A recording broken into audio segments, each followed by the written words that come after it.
ایک دفعہ ایک اعرابی حضور صلی اللہ علیہ وسلم کی خدمت اقدس میں حاضر ہوا اور عرض کرنے لگا، اے محمد صلی اللہ علیہ وآلہ وسلم، اگر آپ اللہ کے رسول ہیں تو کوئی نشانی دکھلائیں۔ حضور صلی اللہ علیہ وسلم نے فرمایا، لو دیکھو، وہ جو سامنے درخت کھڑا ہے اسے جا کر اتنا کہہ دو کہ تجھے اللہ کا رسول بلاتا ہے۔ چنانچہ وہ اعرابی درخت کے پاس گیا اور اس سے کہا، تجھے اللہ کا رسول بلاتا ہے۔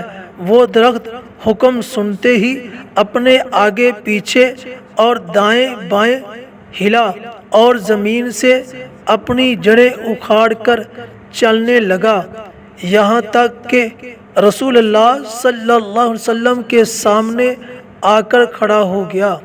عرض کرنے لگا، السلام علیک یا رسول اللہ۔ یہ دیکھ کر وہ اعرابی کہنے لگا، اب اسے حکم دیجئے کہ یہ پھر اپنی جگہ پر چلا جائے۔ چنانچہ حضور صلی اللہ علیہ وسلم نے اسے حکم فرمایا کہ واپس چلا جا۔ وہ درخت سن کر پیچھے مڑ گیا اور اپنی جگہ جا کر پھر قائم ہو گیا۔ اعرابی یہ دیکھ کر مسلمان ہو گیا اور عرض کرنے لگا، یا رسول اللہ صلی اللہ علیہ وسلم، اگر اجازت ہو تو میں آپ کو سجدہ کروں؟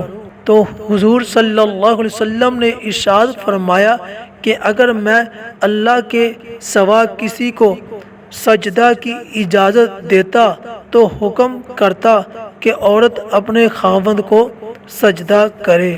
پھر اس نے آپ صلی اللہ علیہ وسلم سے ہاتھ اور پاؤں چومنے کی اجازت چاہی تو آپ صلی اللہ علیہ وسلم نے اجازت دے دی۔